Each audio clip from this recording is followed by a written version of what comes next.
In this lesson, we are going to learn about conditions for a valid Hindu marriage. According to Section 5 of Hindu Marriage Act 1955, a marriage solemnized between Hindus is valid if the following conditions are fulfilled. Namely, क्या क्या conditions fulfilled होने चाहिए? Neither parties has a spouse living at the time of marriage.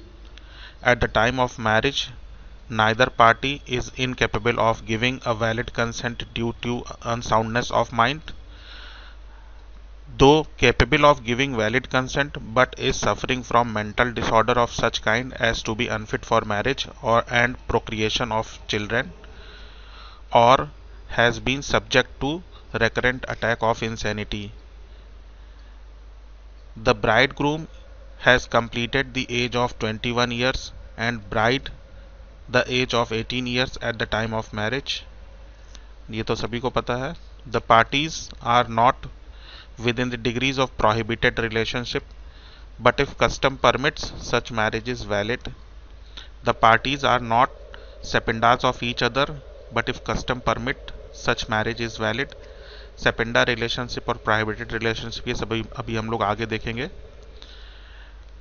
पहला है monogamy. Section 5 subsection 1 Hindu Marriage Act introduced monogamy, which means a husband can have one wife or wife can have one husband at a time. From ancient times to 1955, polygamy was recognized in Hindu law, which means a husband can have more than one wife simultaneously. Now, bigamy is prohibited and monogamy is made rule for all Hindus. Under Section 11, bigamous marriage is void. Under Section 17, it is penal offence. In the case of Kamal Ram versus Himachal Pradesh, court has held that performing of all essential ceremonies of marriage are required for bigamy. Bigamy तब मानी जाएगी जबकि दूसरी marriage भी पूरी तरह से उसकी सारी सेरेमनीज जो हिंदू मैरिज की होती हैं वो की गई हों, तभी दूसरी मैरिज को बाइगैमी माना जाएगा. Mental capacity. According to Section 5 subsection 2, another condition for valid marriage is mental capacity. Neither parties to marry must be an idiot or lunatic at the time of marriage. किसी भी party में, दोनों party में से कोई भी ना idiot होना चाहिए ना ल्यूनेटिक होना चाहिए at the time of marriage. All given 3 clauses are independent of each other. कौन कौन से 3 clauses? First clause, unsoundness of mind can be temporary और permanent in nature. Unsoundness of mind can be temporary, वो temporary भी हो सकता है या परमानेंट हो सकता है. Second clause lays down mental disorder of such kind which renders to be unfit for marriage and procreation of children. But यहाँ पे in case of Alka versus Avinash, MP High Court has held that and must be read as or, that is unfit for marriage or and procreation of children. यानी दोनों में से कोई भी चीज अगर है तो वो भी मेंटल डिसऑर्डर माना जाएगा. Third clause deals with the recurrent attack of insanity makes a person unfit for marriage. In case of Balkrishna versus Lalita, court has held that recurrent attack of insanity or epilepsy is enough. It does not matter whether it is incurable or curable.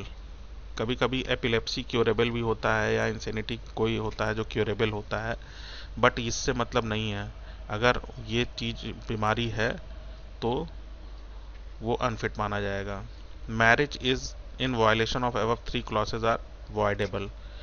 अगर इन तीनों clause का उल्लंघन होता है तो वो voidable होगा marriage. Age of parties. In ancient India child marriage was very common. The Hindu sages were in favour of early marriages of girls. During the British rule in 1929, the Child Marriage Restraint Act was introduced and the minimum age of girl was 15 years and minimum age of boys was 18 years for marriage. In 1978, the Child Marriage Restraint Amendment Act raises the minimum age of girl to 18 years and 21 years for boys. However, marriage performed in violation of these rules is valid, but it is punishable as an offense. Degree of prohibited relationship. Prohibited relationship क्या क्या होता है देखते हैं. Both the parties must not be in the degree of prohibited relationship for valid marriage. Section 11 says that marriage performed within degree of prohibited relationship is void, but if custom and uses permits, then the marriage is valid. Two persons are said to be within degree of prohibited relationship when one is a lineal ascendant of other. There is no limit of degrees. B है one cannot carry with the wife or husband of one's lineal ascendant or descendant. There is no limit to degrees.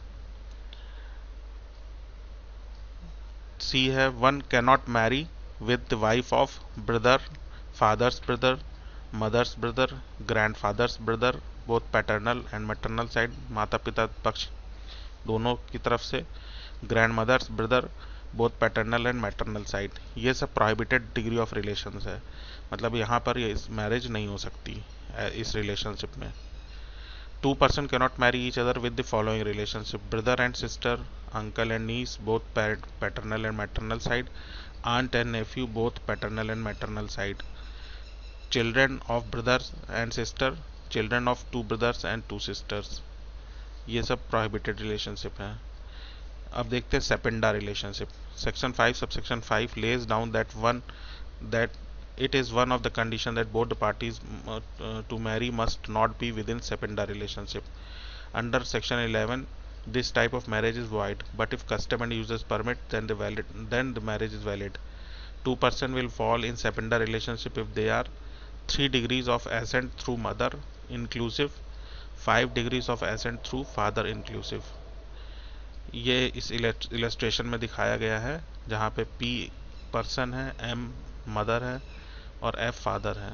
तो यहाँ पर देख रहे हैं हम कि 5 degrees जो है फादर्स साइड और 3 डिग्री मदर साइड, जिसमें कि उस पर्सन को इंक्लूसिव कर लिया गया है, इसलिए इस चार्ट में दिखाया गया है. तो इस सेपेंडा रिलेशन में भी मैरिज वैलिड नहीं है. Wish you happy learning. Please like this video and don't forget to subscribe this channel. It is totally free. Thank you.